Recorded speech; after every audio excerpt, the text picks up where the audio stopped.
So the Epstein files have finally dropped, and all the world's most powerful men have been sent to prison, is what I would say if there was any justice left in this world. After nearly a year of Trump sitting on the Epstein files, after campaigning on releasing them, the Department of Justice finally dropped 3 million more documents. Prime ministers, billionaires, powerful investors, and our president are all directly implicated. Oftentimes, governments will attempt to overload the public with information like this, hoping things will blow over. I'm making this video to make sure that does not happen.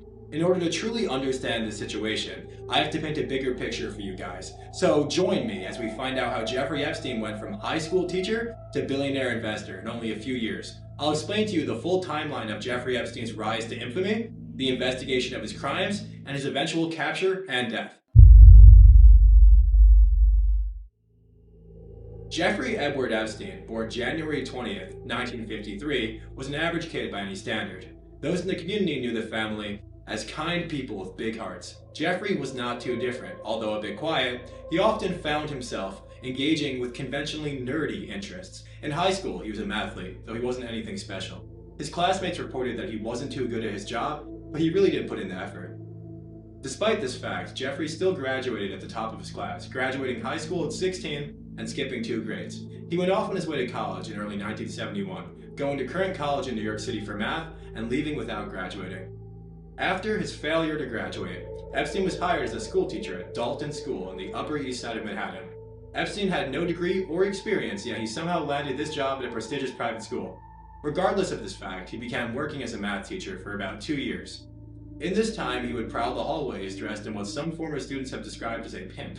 He was generally popular among the students as he was conventionally attractive for the time, and consistently began showing inappropriate behavior towards his female students. Epstein was literally that freaky teacher that would show up at parties. His former students report that he would show up at functions they were throwing and try to get drunk with them. During his time partying, pimping, and harassing minors, Epstein came into contact with Alan Greenberg, the chief executive officer for a large investing company.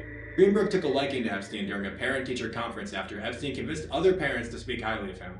After Epstein's firing, Greenberg offered him a job at Bear Stearns, the trading firm, which is where his journey to the top began. Epstein moved up the ranks quickly, going from a junior floor assistant to a full-time trader.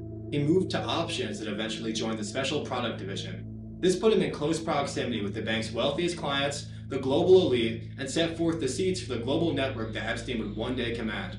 Epstein continued rising in the charts, eventually becoming a limited partner. He was eventually fired for insider trading and continued on to his next venture, a Ponzi scheme. Shortly before leaving Bear Stearns, however, Jeffrey would meet a young woman named Paula Hale, who became his longtime girlfriend and associate up until his death. Hale was Epstein's ticket to the rich and powerful, as she herself came from wealth, and Epstein pondered on how he could wedge himself into these inner circles. Epstein was successful at this and ultimately introduced himself to Douglas Leese and his son, Nick Leese, a family of defense contractors with extensive British intelligence. Nick's father would ultimately cut Jeffrey off after he accused him of robbing money from his accounts. He said he used his personal expenses and flew around the world in his Concorde. He would stay at luxury hotels and airport lounges, all on another man's dime. In 1988, he contacted Julian Leese, Douglas's son, and offered him an internship.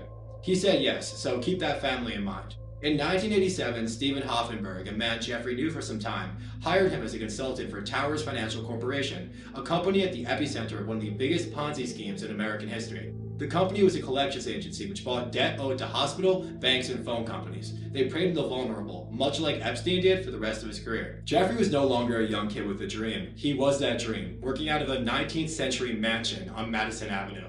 He was now making nearly $70,000 a month as a consultant, yet he still wanted more. Towers Financial, commanded by Epstein and Hoffenberg, went in a series of corporate takeovers, buying out companies, stripping them of their parts, and then selling them entirely. These corporate takeovers, however, were all just for show. As it came to light that Towers Financial had stolen over $500 million from investors. They told investors they could double or even triple their money just by investing short term. This financial crime ring eventually blew up in their faces when they were exposed for running the world's biggest Ponzi scheme.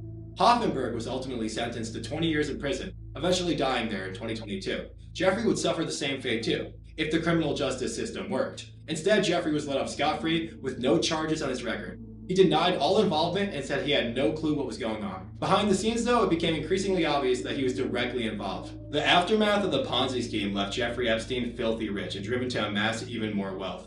Epstein spent numerous years living it up in the city, painting himself as an intellectual. After a few years, this would pay off, with Epstein meeting Leon Black, the billionaire CEO of Victoria's Secret, and beginning a relationship that would ultimately bring Epstein amounts of wealth that he could never conceive. Jeffrey receives a ring on his door. The night is cold and arid. He watches from his window as a man 100 feet down gazes towards his estate.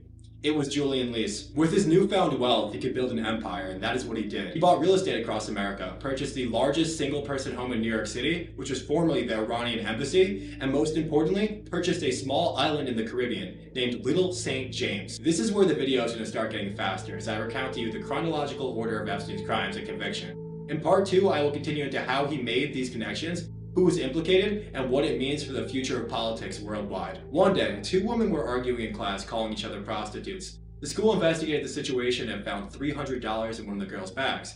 At first, she denied it, saying she received it in an after-school job. But after some pushback, she came clean. She said a wealthy and powerful businessman paid her for a massage, and that man's name was Jeffrey Epstein. Accusations against Epstein would keep growing as more young women began to speak up. The FBI started listening. In mid-2005, a bombshell report would come from the Miami Herald, written by Mark Freeman, that alleged Epstein acted inappropriately with underage girls.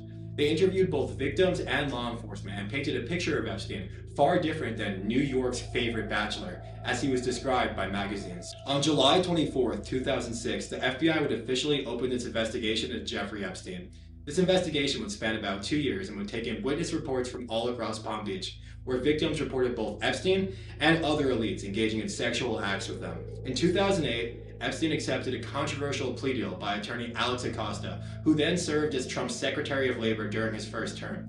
Jeffrey's sentence is often described as a sweetheart deal, as he spent less than 13 total months in jail. On top of that, Epstein was allowed out nearly 6 days a week, up to 12 hours a day. He was also provided immunity from federal charges, and the names of co-conspirators were left redacted. He was now a sex offender, though.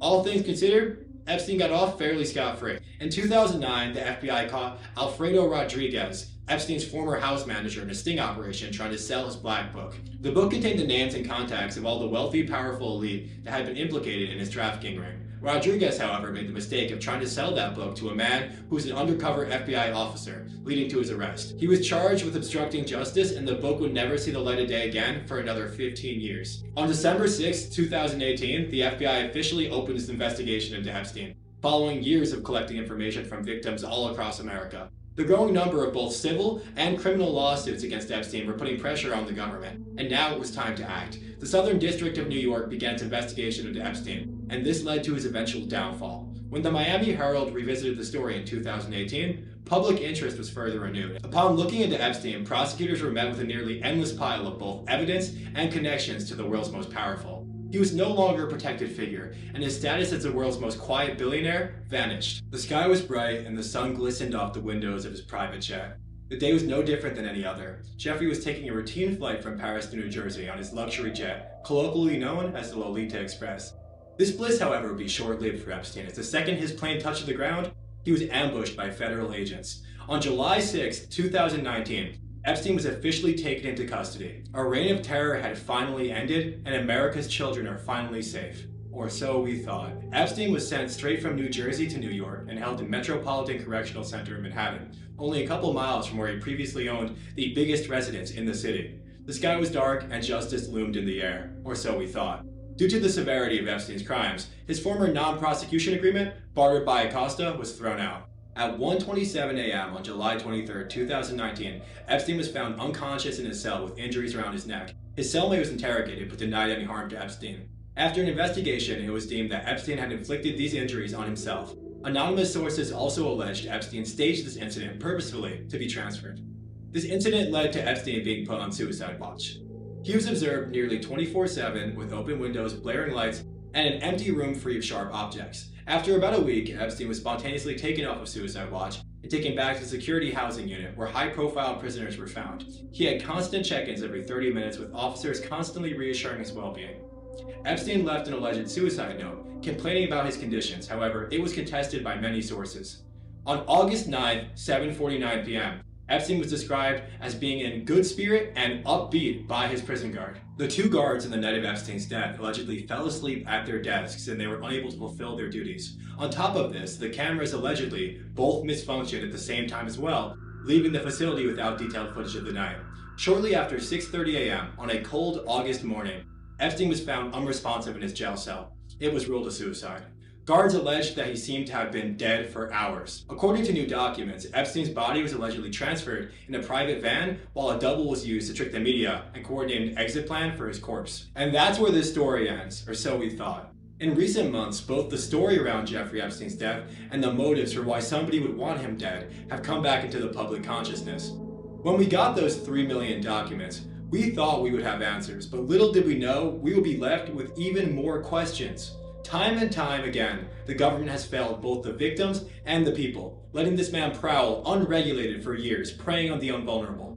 When it was finally time to release the files, our president waited nearly a year before releasing a version that was heavily redacted and shielded these same men from accountability. And with that, I conclude my first video essay. I will be making a part 2 investigating Epstein's personal connection to many of big tech's favorite CEOs, as well as politicians across the world.